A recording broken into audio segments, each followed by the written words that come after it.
Right. నమస్తే, welcome to Telangana public TV. ప్రస్తుతం మనం కొడంగల్ నియోజకవర్గంలో ఉన్నాం. కాంగ్రెస్ పార్టీ గెలిచి దాదాపు నెల రోజుల్లో పాలన పూర్తి చేసుకున్నది. ఎంతవరకు కొడంగల్ నియోజకవర్గాన్ని డెవలప్ చేస్తూ ఉన్నారనే దానిపైన మనం తెలుసుకునే ప్రయత్నం చేద్దాం. మనతో పాటు ప్రస్తుతం కాంగ్రెస్ పార్టీ యోజన అధ్యక్షులు రెడ్డి సీనన్న మనతో పాటు ఉన్నారు. అన్న నమస్తే. నమస్తే. ఎట్లా నడుస్తుంది అన్న కాంగ్రెస్ పార్టీ? మొత్తం మీద మీరు అనుకున్నట్టు రేవంత్ అన్న సీఎం అయిండు, ఇంకా ఎట్లా అనిపిస్తుంది? నెల రోజుల పాలన ఎట్లా ఉంది? నెల రోజుల పాలన చాలా అద్భుతంగా ఉంది. ఎందుకంటే పబ్లిక్ ఈ నెల రోజులు అనేది ఒక నాయకుని మీద, ఒక పార్టీ మీద విశ్వాసం అనేది బయటపడదు. ఈ నెల రోజులు ఏంటంటే సమీక్షల పేరుతో నిరంతరం అధికారులని వాళ్ళని పరిచయం మచ్చ వ్యవస్థలు ఉన్నటువంటి లోటుపాట్లను అవగాహన చేసుకోవడమే సరిపోయింది. దాదాపు ప్రతిరోజు సచివాలయంలో గౌరవ ముఖ్యమంత్రి రేవంత్ రెడ్డి గారు అక్కడ అధికారులతో చర్చలు జరిపిండ్రు, సమీక్షలు జరిపిండ్రు. ఎంత మన రాష్ట్ర బడ్జెట్ ఎంత, మనం ఎంత ఖర్చు పెడుతున్నాం, మనకి ఎంత లోటు ఉంది, ఇంతకుమున్న ప్రభుత్వం కేసీఆర్ ప్రభుత్వం ఎన్ని లక్షల కోట్ల అప్పు చేసింది అనేది వీటి మీద దాదాపు నిరంతరం ఒకవైపు చర్చ నడుస్తూనే మరోవైపు అభివృద్ధికి సంబంధించిన, సంక్షేమానికి సంబంధించిన పనులన్నింటిలో ఎక్కడ నెగ్లెక్ట్ చేయలే. ఇప్పుడు మీకు ఫస్ట్ ప్రభుత్వ ఉద్యోగులకు గత 10 ఏళ్ళకెళ్ళి ఫస్ట్ టైం మొదటి తారీఖు శాలరీ వచ్చే ప్రయత్నం అయితే చేసిండు. దాంతోపాటు ఏదైతే రైతు బంధు కానీ ఇంకేదైనా కానీ దాదాపు ఇప్పటికీ 6,000 కోట్లు అప్పు తీసుకొచ్చిండు. ఓన్లీ రైతులకు అప్పు వేయాలని 50% అయిపోయింది. ఇంకా 50% ఈ నెల ఆఖరి వరకు అమౌంట్ ప్రతి రైతు అకౌంట్లో పడే విధంగా రాష్ట్ర ప్రభుత్వంకి రేవంత్ రెడ్డి గారు చర్యలు తీసుకునే ప్రయత్నం అయితే జరుగుతుంది. నాకు తెలిసి ఈ నెల రోజులు తన మార్కును చూపించే ప్రయత్నం అయితే జరిగింది. భవిష్యత్తు ఇంకా మిగతా చాలా ఉన్నాయి కదా, ఇంకా దాదాపు 5 ఏళ్ళు అన్నప్పుడు ఈ 5 ఏళ్ళలో తనకంటూ, కాంగ్రెస్ ప్రభుత్వానికంటూ, వ్యక్తిగత రేవంత్ అన్నకంటూ వైఎస్ రాజశేఖర రెడ్డి, చంద్రబాబు ఆ మార్కును తీసుకొస్తాడనే విశ్వాసం అయితే మాకుంది. కొడంగల్ ఎట్లా ఉంటుంది అంటే డెవలప్మెంట్ కాడ తీసుకొచ్చారు, ఎంతవరకు సాధ్యం అవుతుంది, ఎంతవరకు సాధ్యం అవుతుంది అంటే టోటల్గా సమావేశం నిర్వహించారు లాస్ట్ టైం కూడా. అవును. ఎట్లా నడుస్తుంది కాడకు సంబంధించి? కాడకు సంబంధించింది ముఖ్యమంత్రి వర్యులు రాష్ట్ర వ్యాప్తంగా అనేక కార్యక్రమాల్లో బిజీ ఉంటాడు కాబట్టి ఇక్కడ ఆయన కొడంగల్లో ఒక శాసనసభ్యుడు, ఆయన ముఖ్యమంత్రి హోదాలో ప్రతిసారి వచ్చి ఇక్కడ సంక్షేమం మీద, అదేవిధంగా అభివృద్ధి మీద కాన్సన్ట్రేషన్ చేయలేడు కాబట్టి ఇక్కడ ఒక అధికారిని నియమించడం అని ఆనవాయితీ వస్తుంది. ఇప్పుడు గజ్వేల్ కేసీఆర్ గారు ముఖ్యమంత్రి ఉన్నప్పుడు గజ్వేల్లో గాడ్ అని ఏర్పాటు చేసింది, గజ్వేల్ ఏరియా అథారిటీ డెవలప్మెంట్. దాని స్థానంలో ఇప్పుడు కొడంగల్ ఏరియా డెవలప్మెంట్ అథారిటీ అని ఒక ఆర్టీఓ లెవెల్ ఆఫీసర్ని తీసుకొచ్చి ఇక్కడ పర్యవేక్షణ చేసి డెవలప్మెంట్ విషయంలో కానీ, రోడ్ల నిర్మాణంలో, తాగునీరు నిర్మాణంలో కానీ, వ్యవసాయ రంగానికి సంబంధించిన, ఇరిగేషన్కి సంబంధించిన వీటి మీద పూర్తిగా ఇక్కడ ఏమేం కావాలి అనేది రాష్ట్ర ప్రభుత్వానికి ప్లస్ ఈ కొడంగల్ ప్రజలకు ఒక వారధిగా పనిచేస్తాడు. అది సక్సెస్ఫుల్గా ఇట్లా వెంకటరామరెడ్డి అనే వ్యక్తి చాలా నిదానంగా ఉన్నాడు, చాలా కూల్గా ఉన్నాడు. ఏ సమస్య అయినా, ఏ సమస్య మీద ఏ సామాన్యుడు అయినా ఇట్లా మంచిగా ఆయన రెస్పాన్స్ చేస్తున్నాడు. కాబట్టి మాకున్న గొప్ప విశ్వాసం ఏంటంటే రేవంత్ అన్న రాష్ట్ర రాజకీయాలు ఎంత బిజీ ఉన్నా ఖచ్చితంగా ఒక కన్ను కొడంగల్ ప్రజల మీద ఉంటుంది. ఇక్కడ మానిటర్ చేస్తాడు, ఇక్కడ అధికారులను పంపిస్తాడు, కాడకు కావాల్సిన అనేక నిధులను ఇక్కడ కేంద్రీకరించి ఈ ఏరియా డెవలప్ చేసే అవకాశం ఉంది. దానిలో భాగంగానే మాకు చాలా పెండింగ్లో ఉంది 69 జీవో. కేటీఆర్ చెప్తున్నావు ప్రభుత్వం ఏర్పడిన నెల రోజులు అవుతుంది, అయినా కూడా ఇంకా రైతు బంధు వల్లే. అవును, కేటీఆర్ గారికి, కేసీఆర్ గారికి వాళ్ళకు ఏంటంటే అధికారం కోల్పోయి పిచ్చెక్కే ప్రయత్నం జరుగుతుంది. అరే ఎవడైనా 1 మంత్ కాలే సిగ్గు శరం ఉండాలి అసలు. కనీసం కేటీఆర్ గారికి కనీసం సిగ్గు శరం ఏమన్నా ఉండాలి. నీ అడ్మినిస్ట్రేషన్లో ఎంతవరకు వేసినావు? ఫిబ్రవరి ఎండింగ్ వరకు రైతు బంద్ చేసినావు, మరి అప్పుడు మాట్లాడలే. ఈరోజు జనవరి ఎండింగ్ ఇట్లా జరగదంటే ఈరోజు ఎంత 17 తారీఖు. 17 తారీఖులో దాదాపు 50 నుండి 60% మొత్తం చిన్న సన్నకారు రైతులకు 1-2 ఎకరాలు ఉన్న వాళ్ళకి అంత అమౌంట్ పడ్డది. మొన్న ఆర్బీఐకి వెళ్ళి 6,000 కోట్లు అప్పు తీసుకున్నాం కేవలం రైతు బంధు కోసమే. అవన్నీ ఈ నెలకారు వరకు ఖచ్చితంగా ప్రతి రైతు అకౌంట్లో అమౌంట్ వేస్తాం. మా ధర్మం అది. మీరు ఏదో ఆలి లేదు, సోలి లేదు, కొడుకు లేదు, సోమలింగం అన్నట్ల నీకెట్లా అయిపోయింది. 10 ఏళ్ళు బాగా అనుభవించినావు, లక్షల కోట్లు సంపాదించుకున్నావు, దావోస్ లాంటి, ఇంగ్లాండ్ లాంటి ప్రాంతాల్లో ఆస్తులు కొన్నావు, నీ కొడుకుని కూతురుని అమెరికా పంపించినావు. నీకేంది తెలంగాణ ప్రజల కష్టాలు నీకేం తెలుసు? మరి ఇన్నాళ్ళు ఏం బిక్కినావు? మరి ఈరోజు రైతు బంధు పడతలేమంట కదా, మరి నీవు కరెక్ట్ ఇచ్చినావా? ఒక ఉద్యోగులకు కరెక్ట్ శాలరీ ఇచ్చినావా? ఒక నిరుద్యోగులకు ఉద్యోగాలు ఇచ్చినావా? ఒక పెన్షన్దారుల కరెక్ట్ టైం వాళ్ళకు పెన్షన్ ఇచ్చినావా? ఏమి ఇచ్చినావని నీకు కాంగ్రెస్ మాట్లాడే నైతిక హక్కు లేదు అసలు. కాంగ్రెస్ పార్టీ ఏం చేస్తున్నారు నిరుద్యోగుల కోసం స్పెషల్లీ? 100% మేము 100 రోజుల్లో దాదాపు ఆ, రొ- ఆ, ఈ 2024 లోపం డిసెంబర్ లోపు 2 లక్షల ఖాళీలను ఫిలప్ చేస్తామని మొన్న ఏబిఎన్ ఆంధ్రజ్యోతి ఇంటర్వ్యూలో రేవంత్ రెడ్డి గారు చెప్పడం జరిగింది. కాంగ్రెస్ పార్టీ అనేది సాధ్యమవుతుందా? 1000%. బీఆర్ఎస్ ప్రభుత్వం దాదాపు 10 ఏళ్ళు ఉండే. ఇప్పుడు ఇచ్చే మనసు ఉండాలి బైసాబ్ సాయి. మనిషికి కానీ ఒక అధికారి కానీ ఉమ్, పబ్లిక్ ఇచ్చే మనసు ఉంటే ఎక్కడికి వెళ్ళైనా చేస్తాడు. నీకు ఇచ్చే ఆలోచన లేదు. నా కుటుంబం మాత్రము అన్ని ఉద్యోగాలు అనుభవించి, రాజకీయ ఉద్యోగాలు అనుభవించి సమాజం మొత్తం అందరు బానిసలు ఉండాలంటే అది కాంగ్రెస్ పార్టీ సిద్ధాంతం కాదు, బీఆర్ఎస్ పార్టీ కాదు, కాంగ్రెస్ పార్టీ. కాబట్టి ఈ 2024 డిసెంబర్ వరకు 2 లక్షల ఖాళీలను ఖచ్చితంగా ఫిలప్ చేస్తాం. ఆ ఒక ముఖ్యమంత్రి పత్రిక సాక్షిగా దాదాపు ఒక 2.5 గంటల వరకు స్పీచ్ మాట్లాడుకుంటూ మేము చేస్తామన్నాడు. ఏమన్నాడు? రేవంత్ రెడ్డి గారు ఏం చెప్పినరో అదే పని చేస్తున్నాడు. నిరుద్యోగులు ఇట్లా ఒక విశ్వాసం ఉంది ప్రభుత్వం మీద. ఎందుకంటే ఇంతకుముందు ఉన్న మెగా డిఎస్సీలు కావచ్చు, గ్రూప్ 1 కావచ్చు, గ్రూప్ 2 కావచ్చు, ఏ నోటిఫికేషన్ అయినా ఒక సమర్థవంతంగా నిర్వహించి ఈరోజు చాలామందికి ఈరోజు రాష్ట్ర ప్రభుత్వంలో ఉద్యోగాలు చేస్తుందంటే అది పుణ్యం కాంగ్రెస్ ప్రభుత్వం ఉన్నప్పుడు మాత్రమే ఉద్యోగులు సంపాదించారు. దాదాపు ఫీ నుండి స్టార్ట్ చేస్తే ఐఏఎస్ వరకు ఈ దేశంలో కానీ ఈ రాష్ట్రంలోని కొలువులు ఇచ్చింది కాంగ్రెస్ పార్టీ. కొలువులను క్రియేట్ చేయడం కాంగ్రెస్ పార్టీకి తెలుసు. ఏ విధంగా పని విభజన చేయలే కాంగ్రెస్ పార్టీకి తెలుసు. ఎక్కడ ఇప్పుడు రెవెన్యూ సిస్టమ్ని పూర్తిగా కొలాప్స్ చేసిండు మన కేసీఆర్ గారు. మళ్ళీ రెవెన్యూ సిస్టమ్ తీసుకొస్తున్నాం. ఈ రెవెన్యూ సిస్టమ్ విఆర్ఏ విఆర్ఓ లేనందువల్లే ఈ ధరణిలో అనేక మంది రైతుల భూములు ఆగమైనాయి. కాబట్టి మళ్ళీ రెవెన్యూ వ్యవస్థను మనం పునరుద్ధరించి ఏదైతే రైతులు నష్టపోతున్నారో ఆ రైతుల యొక్క భూములను రక్షించే బాధ్యత ఈరోజు కాంగ్రెస్ ప్రభుత్వం తీసుకుంది. ఈరోజు గరీబోనికి ఇల్లు కట్టుకోవడానికి ఇల్లు ఇచ్చింది. అదేవిధంగా భూమి లేనోనికి భూమి ఇచ్చింది. ఉద్యోగం లేని వాళ్ళు నిరుద్యోగులను ఆదుకునే కాంగ్రెస్ పార్టీ. కాబట్టి ఒక భరోసా మీద నమ్మకం మీద ప్రజలు విశ్వాసం పెట్టిండ్రు, అధికారం ఇచ్చిండ్రు. దాన్ని వమ్ము చేయకుండా ముందుకు పోయే బాధ్యత ఒక సమిష్టిగా ఈరోజు కేబినెట్ తీసుకుంది. కాబట్టి ఎలాంటి సందేహం లేదు.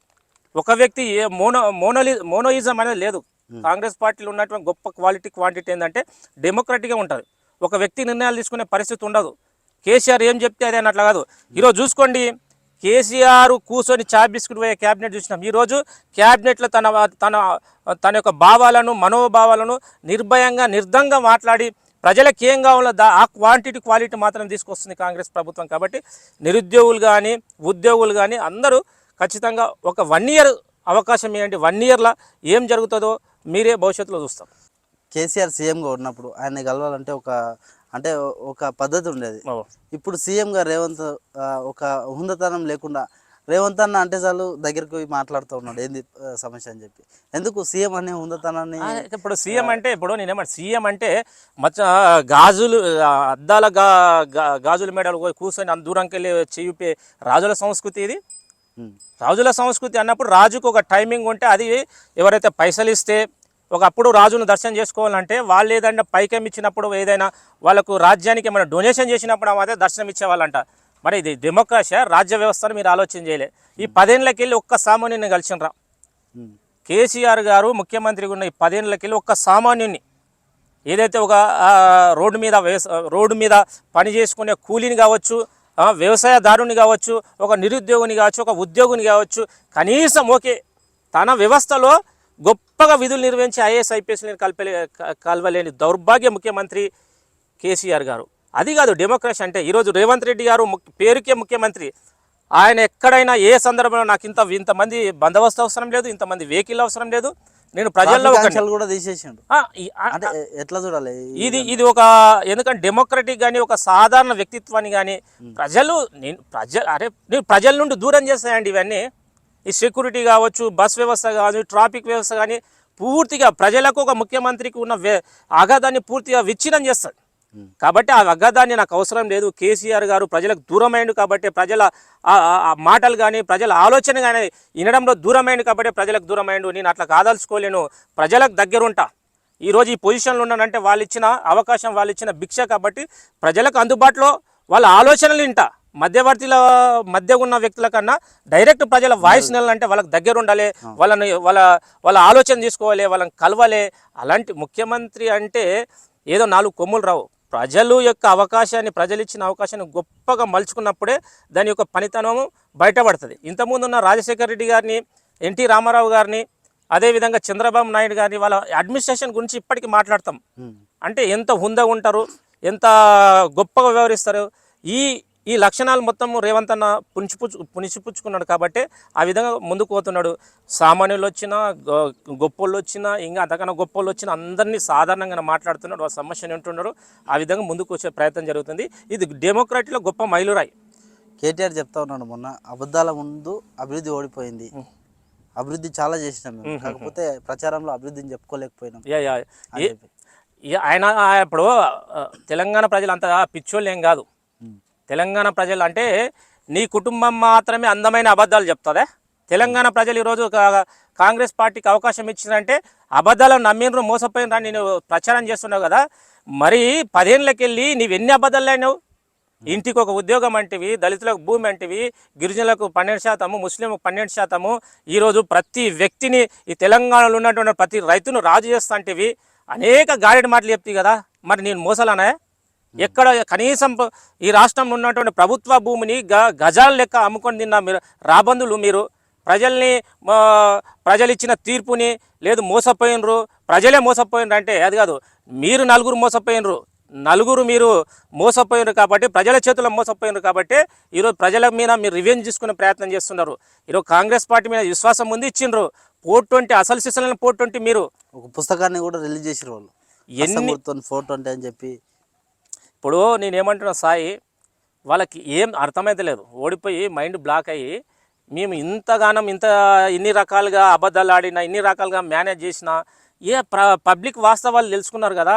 అరే మేము చేసిన అప్పుని ఇంతవరకు చెప్పలే, పబ్లిక్ అప్పు అయితే చెప్పలే, మేము రైతు బంద్ చేస్తున్నాం కాబట్టి ఇంత తప్పైందని చెప్తలేరు. కాబట్టి కాంగ్రెస్ ప్రభుత్వం వచ్చి ఒక శ్వేతపత్రం రిలీజ్ చేసి 6 లక్షల కోట్ల అప్పు చేసింది. ఇంతకుముందు ఉన్న ప్రభుత్వాలు 70 ఏళ్ళకెళ్ళి ఇంత అప్పు లేదు, దాన్ని 10 ఇంట్లో చేసింది. కాబట్టి ఈ అప్పు ఎవరి మీద కావాలి? కాళేశ్వరం లాంటి గొప్ప సంపద సృష్టించిన ఏడుంది దేని? మొన్నటికి మొన్న కాళేశ్వరం అనేది ఒక పనికిమాలిన ప్రాజెక్ట్ అని అంతర్జాతీయ మీడియానే మాట్లాడింది.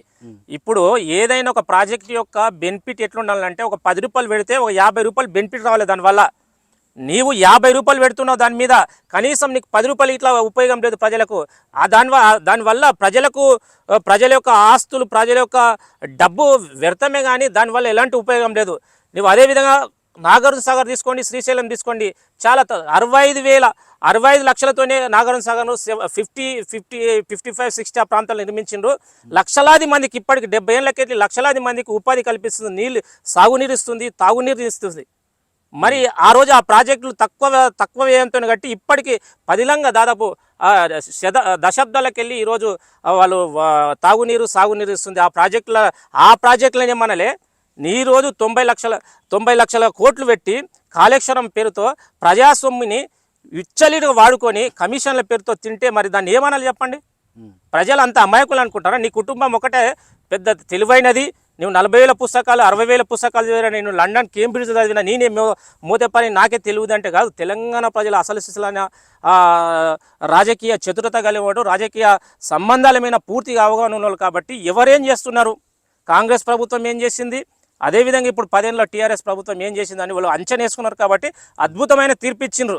మీరు ఈ తీర్పుల్లో మీకు 39 సీట్లు ఇచ్చింది కాబట్టి ప్రధాన ప్రతిపక్ష హోదా ఆ పాత్ర పోషించి ప్రభుత్వం ఏమైనా తప్పు చేసినప్పుడు ప్రజలకు సపోర్ట్గా నిలబడండి. కానీ ఈరోజు ప్రభుత్వం మీద ఏడ్చి నాకు పవర్ లేదు కదా, ఈరోజు మేము అన్యాయం అయిపోయినాయి కదా, అన్ని విధాలు నష్టపోతాం కదా, మాకు ఈడీల పేరుతో సిబిఐల పేరుతో మమ్మల్ని ఎంక్వైరీ చేస్తున్నాయి కదా, మమ్మల్ని జైలుకు పంపిస్తారు కదా అని భయంతో ప్రజలకు ఏదో మాయమాటలు చెప్పే ప్రయత్నం చేస్తే మంది తెలంగాణ ప్రజలు నమ్మరు.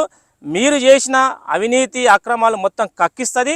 ఈరోజు ప్రభుత్వంలో ఉన్నటువంటి అనేక శాఖలు, ఇప్పుడు నీటిపారుదల శాఖ సంబంధించిన ఎంక్వైరీ నడుస్తుంది.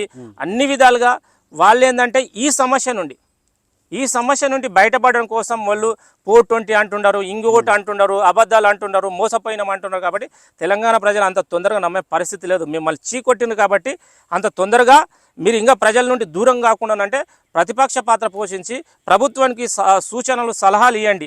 ఒకవేళ మేము చేయలేదనుకో, రేపు 5 ఏళ్ల తర్వాత పబ్లిక్ మమ్మల్ని దించుతారు. అది ప్రజాస్వామ్యంలో గొప్పగా తీర్పు. ప్రజలు ఏ తీర్పు ఇచ్చినా దాన్ని గౌరవించాలి, దానికి తగ్గట్టు మనం నడుచుకోవాలి. మీకు ప్రతిపక్ష పాత్ర ఇచ్చిండ్రు, దాన్ని సక్రమంగా నిర్వహించండి. తర్వాత మీరు దాన్ని సక్రమంగా నిర్వహిస్తే ఆటోమేటిక్ మా ప్రాంతంలో మా యొక్క ప్లేస్లోకి వస్తారు. మా ప్లేస్లో నిర్వహించుకుంటే మీ ప్లేస్లోకి వస్తాం. ప్రజలు డిసైడ్ చేస్తారు. ఇప్పుడు ఎందుకు 1 మంత్ ఇలా కాలేదు కదా, ఎందుకు ఈ దుమ్ము పోయడం అని నేను కేటీఆర్ గారిని నేను సూటిగా ప్రశ్నిస్తున్నాను. బీఆర్ఎస్ పార్టీ తలుపు తెరిస్తే కాంగ్రెస్ పార్టీలో ఒక్క ఎమ్మెల్యే కూడా ఉండడు, ప్రభుత్వం కూలిపోయే అవకాశాలు ఇటు ఉన్నాయి. 6 నెలల్లో కూడా బీఆర్ఎస్ ప్రభుత్వం వచ్చే అవకాశాలు ఉన్నాయని చెప్తున్నారు. ఈ పిచ్చి పిచ్చి ఆలోచన చేస్తే చెప్పు తీసుకుని కొడతారు. తెలంగాణ ప్రజలు అంత సిల్లిగా ఆలోచన చేయరు. అంటే ప్రజలు ఏర్పాటు చేసుకున్న ఈ ప్రభుత్వాన్ని కూల్స్తామని ఒక దరిద్రపోయిన ఆలోచన చేసినాం అనుకో, ఇప్పటికి అంతో ఇంతో కూస్తో తెలంగాణ తెచ్చిండనే ఒక అభిమానం మాత్రం ప్రజలకు ఉంది. అభిమానాన్ని ఇట్లా పూర్తిగా సర్వనాశనం చేసుకోవాలంటే డెమోక్రటిక్ అండి. ప్రజలు తీర్పిచ్చిన తర్వాత దానికి మనము తలొగ్గి పని చేయలే.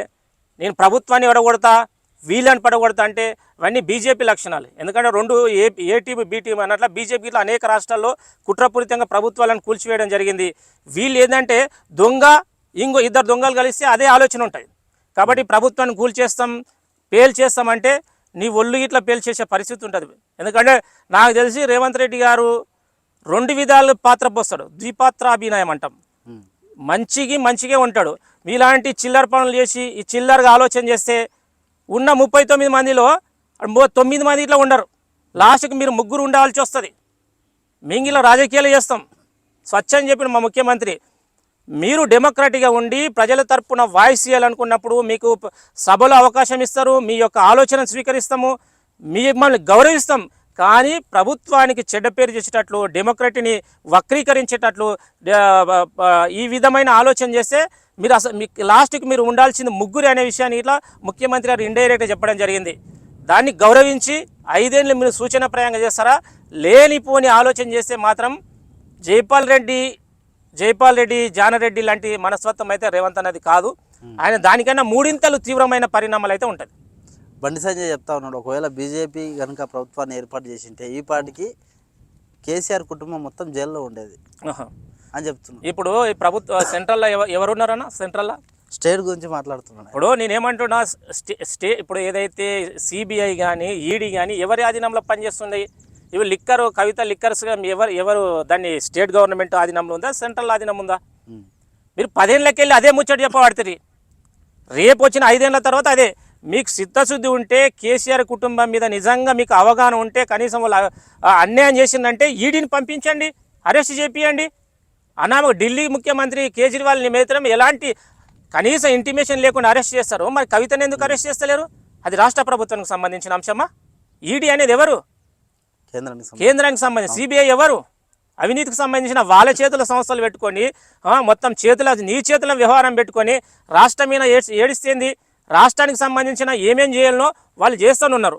మీరు దొంగలు ఒకటై దొడ్లు దోసుకున్నట్ల మీరిద్దరు దాదాపు మొత్తం జరిగింది, వ్యవహారం జరిగింది, కోట్లు జరిగినాయి, లక్షల కోట్లు మీ మధ్య వ్యవహారం జరిగింది. కాబట్టి కవితను అరెస్ట్ చేస్తే కవిత వచ్చి బయటకు వచ్చి మళ్ళీ మా మీద దుమ్ము వస్తుంది. నా దగ్గర డబ్బు తీసుకున్నది మళ్ళీ నన్ను అరెస్ట్ చేసిందని వాళ్ళ అవగాహనతో ఆ ఒప్పందంతో వాళ్ళని ముందుకు సాగుతున్నారు. కాబట్టి ఏదో బండి సంజయ్కి ఉన్న క్రేజ్ తగ్గిపోయింది. ఎందుకంటే ఆయన అధ్యక్షుడు ఉన్నప్పుడు అంతటితో ఐడెంటిటీ ఉండే, ఆయన యొక్క ఐడెంటిటీ కోల్పోతున్న సందర్భంలో బండి సంజయ్ ఆయన వ్యక్తి ఉన్నాడని ప్రజలు ఆలోచన చేయాలని ఆయన ఏదో ఒక అవాకులు చెవాకులు పేలుతున్నాడు. కానీ వీరు ముమ్మాటికి తోడు దొంగలు, ఇంటి దొంగలు.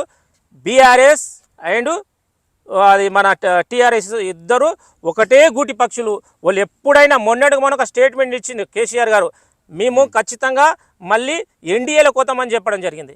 ఎన్డీఏ అంటే ఏంది? బీజేపీ భాగస్వామ్య మిత్రపక్షాలు. వాళ్ళ దగ్గరికి అయితే సంసారం చేస్తారంట. వీళ్ళు ఒకటి కాబట్టి వాళ్ళు ఎందుకు అరెస్ట్ చేస్తారు?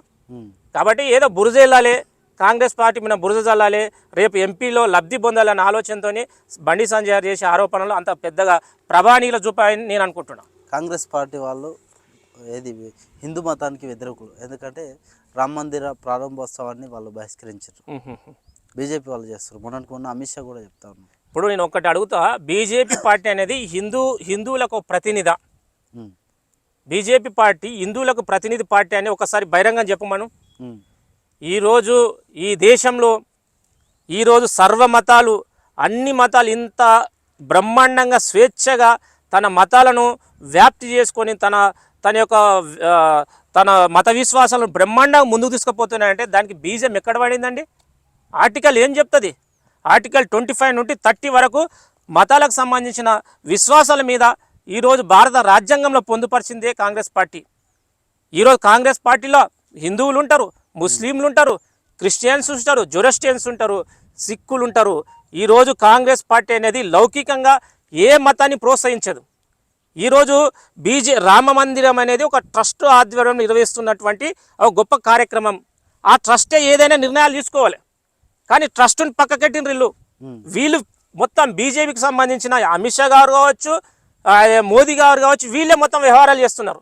అంటే ఈరోజు బీజేపీ చేసే కార్యక్రమాన్ని ఖచ్చితంగా కాంగ్రెస్ పార్టీ వ్యతిరేకిస్తుంది.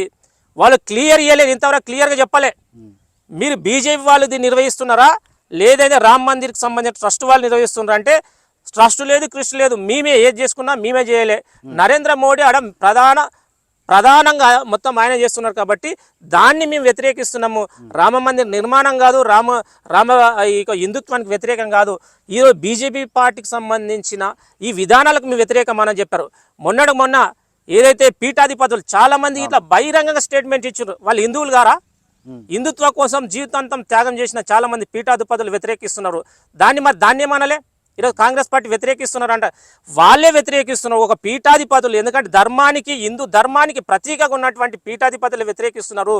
నరేంద్ర మోడీ ఈ యొక్క మతాన్ని అడ్డం పెట్టుకొని అరాచకాలు చేస్తున్నారు బీజేపీ ప్రభుత్వం. కాబట్టి మేము యొక్క కార్యక్రమానికి మేము వెళ్ళమని వాళ్ళే చెప్పినప్పుడు ఒక లౌకికానికి ప్రజలందరినీ మనం ఒకటే కోణంలో చూస్తున్నప్పుడు కాంగ్రెస్ పార్టీ దానికి ఎందుకు సపోర్ట్ చేస్తుంది? కాంగ్రెస్ పార్టీ వ్యతిరేకించింది ఏంటంటే బీజేపీ హయాంలోకి వెళ్ళిపోతుంది రామ మందిర్ ట్రస్ట్ అనేది. దాన్ని వ్యతిరేకించింది కాదు. రామ మందిర్ నిర్మాణాన్ని ఎప్పుడు కలలు గిట్లా ఊహించుకోరాదు. మేమందరం గిట్లా హిందువులమే, ఖచ్చితంగా పుట్టిన హిందువులనే, చివరి వరకు చనిపోయేది ఇట్లా హిందువులేం. కాబట్టి ఏ పార్టీ, కాంగ్రెస్ పార్టీ అనేది సర్వమతాలను ఆదరిస్తుంది. అంటే లోక్సభ ఎన్నికల్లో ఈ ప్రచారం ఏదైతే బీజేపీ చేస్తుందో కాంగ్రెస్ పార్టీ పైన హిందూ వ్యతిరేకులు అని చెప్పి ఇప్పుడు వచ్చే ఎలక్షన్స్ పైన ప్రభావం చూపే అవకాశం లేదంట. ఇప్పుడు 70 ఏళ్ళకి ఇదే చేసిండ్రు సాయి, 70 ఏళ్ళకి ఇదే చేసిండ్రు. మొన్నటికి తెలంగాణ ఎలక్షన్స్లో అదే చేసిండ్రు, మొన్న కర్ణాటక ఎలక్షన్స్ అదే చేసిండ్రు.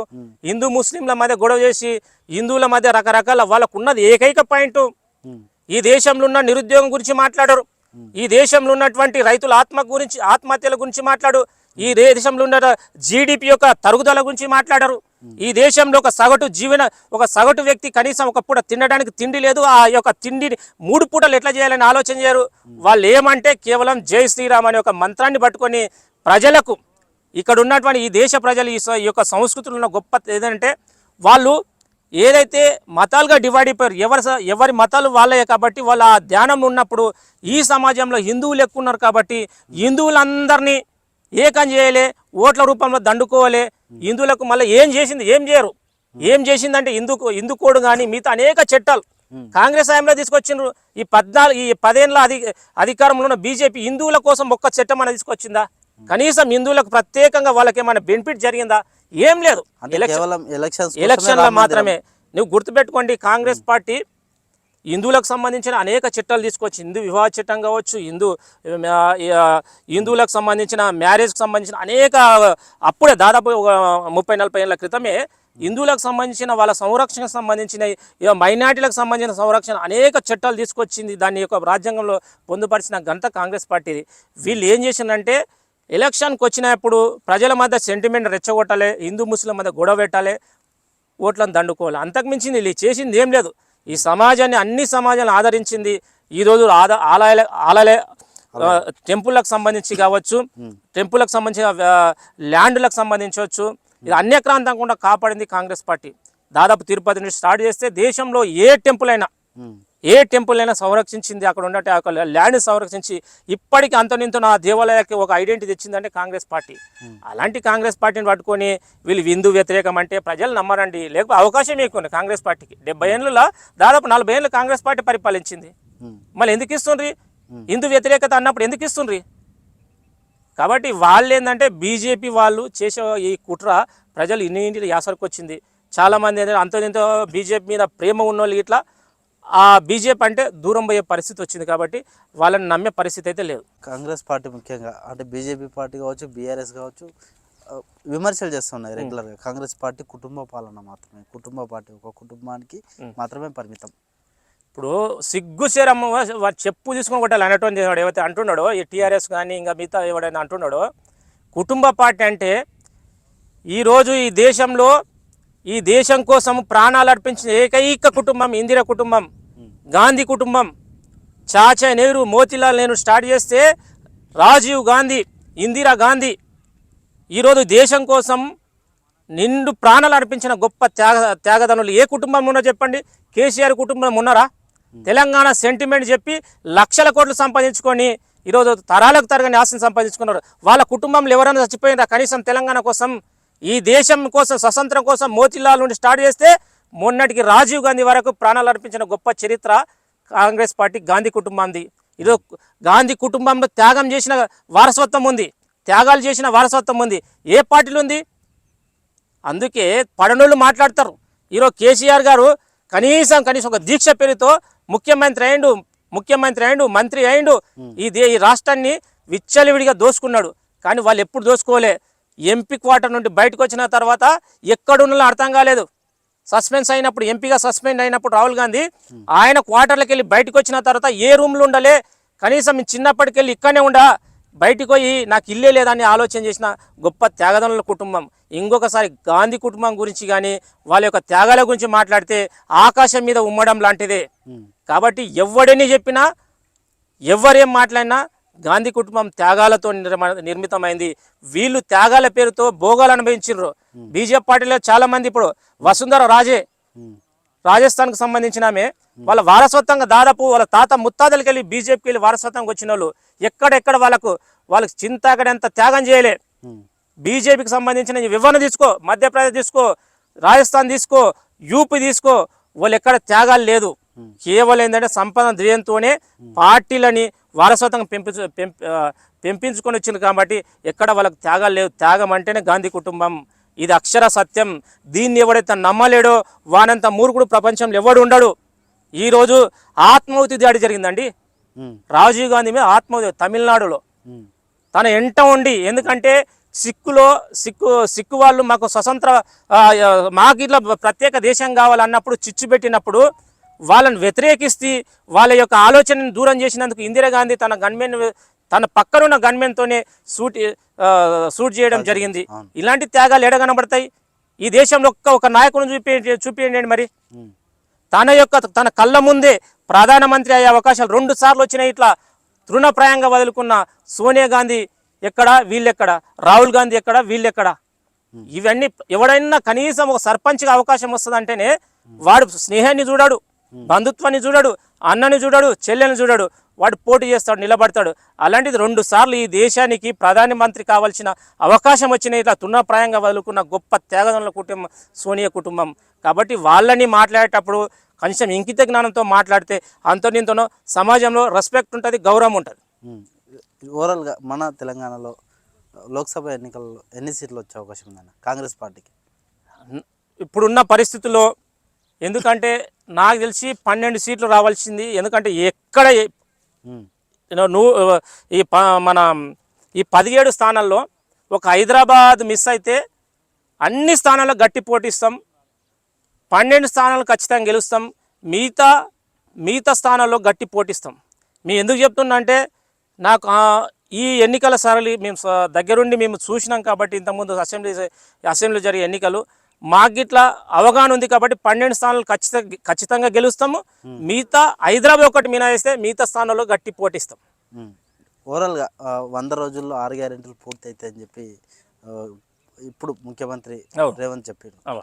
ఎంతవరకు సాధ్యమవుతుంది? ఇప్పుడు 30 రోజులు అయిపోయింది కదా సాయి, 30 రోజులు అయిపోయింది కదా, ఇంకా 70 రోజులు ఉంది. చూడండి, చూసినప్పుడు అప్పుడు మీరే చెప్తారు. కాంగ్రెస్ పార్టీ అనేది మాటల పార్టీ కాదు, చేతల పార్టీ. 100 రోజుల్లో 6 గ్యారెంటీలను అమలు చేస్తాము, ప్రజల దగ్గరికి వెళ్తాం. చివరిగా ఏం చెప్పదలుచుకున్నాను అంటే, తెలంగాణ ప్రజలకు రాబోయే లోక్సభ ఎన్నికలు కావచ్చు, ఇంకా బీఆర్ఎస్ పార్టీ చేస్తున్న విమర్శలు కావచ్చు, ఇంకా ఇతర బీజేపీ కావచ్చు, వీటన్నిటిపైన ఏం చెప్తారు? తెలంగాణ ప్రజలారా, మీ ఆశీస్సులు, మీ అండదండలతోని, నిరుద్యోగుల యొక్క అండదండలతోని కాంగ్రెస్కు పవర్ ఇచ్చింది కాబట్టి నిశ్చింతంగా మీ పని మీరు చేసుకోండి. ప్రజల వద్దకే పాలన అన్నట్లు రేవంత్ అన్న గారి యొక్క మాట మీద విశ్వాసం పెట్టండి. నిరుద్యోగులారా మీరు గొప్పగా చదవండి, అవకాశాలు వస్తాయి. డిసెంబర్ 24 డిసెంబర్ వరకు మీకు 2 లక్షల ఖాళీని ఫిలప్ చేస్తాం. రైతులారా రైతు బంధు రాలేదని బాధపడొద్దు, ఖచ్చితంగా ప్రత్యామ్నాయాలు ఏర్పాటు చేస్తున్నాడు. వచ్చే సీజన్లకు వెళ్ళి మీకు సకాలంలో మీ యొక్క పంట పెట్టుబడి సాయం వస్తుంది. అదేవిధంగా ఉద్యోగులారా మీరందరూ గొప్పగా ప్రభుత్వానికి సహకారం చేయండి. ఈ రాష్ట్రంలో ఉండే కవులు కావచ్చు, కర్షకులు కావచ్చు, మేధావులు కావచ్చు, ప్రతి ఒక్కరు ప్రభుత్వానికి అండగా ఉండండి. మీరు అండగా ఉంటే దేశంలోనే అగ్రగామి రాష్ట్రంగా తీర్చిదిద్దే గొప్ప బాధ్యత గౌరవ ముఖ్యమంత్రి రేవంత్ రెడ్డి గారు తీసుకుంటారు. కాబట్టి మీరందరూ ప్రభుత్వానికి సపోర్ట్గా ఉండండి. మన రాష్ట్రాన్ని అభివృద్ధి పదంలో మరింత ముందుకు తీసుకుపోయే అవకాశాన్ని కల్పించుకుందాం. ఉమ్మడిగా ఈ యొక్క విజయాన్ని ఉమ్మడిగా పంచుకుందామని మేము ఉస్మానియా విద్యార్థిగా, కోడంగల్ నియోజకవర్గ ఒక యువకునిగా మేము రిక్వెస్ట్ చేస్తున్నాం. రైట్, ఇది సీనన్న గారు ప్రస్తుతం మనతో పాటు చెప్పిన విషయాలు. కాంగ్రెస్ పార్టీ అధికారంలోకి వచ్చి 30 రోజులే అవుతుంది. అప్పుడే బీఆర్ఎస్ బీజేపీ పార్టీలు దుమ్మెత్తిపోస్తూ ఉన్నాయి. కాబట్టి తెలంగాణ ప్రజలు ఎవరు కూడా అపార్థం చేసుకోకుండా మన ప్రభుత్వాన్ని ఇంకో 70 రోజులు అంటే 100 రోజులు పూర్తి అయిన తర్వాత అప్పుడు మాట్లాడుకుందాం. ప్రభుత్వం ఏమేమి చేసింది, ఎంతవరకు 6 గ్యారెంటీలు సాధ్యమైనాయి, ఇప్పుడు బీజేపీ ప్రభుత్వం ఏదైతే రామ మందిర బహిష్కరణ పైన చేస్తున్న విమర్శలు, కాంగ్రెస్ పార్టీ హిందూ మత వ్యతిరేకులు, వీటన్నిటిపైన కూడా తప్పుదో పట్టించేందుకే ఇవన్నీ విమర్శలు చేస్తున్నారని చెప్పి కూడా మనతో పాటు సీనన్న గారు చెప్పడం జరిగింది.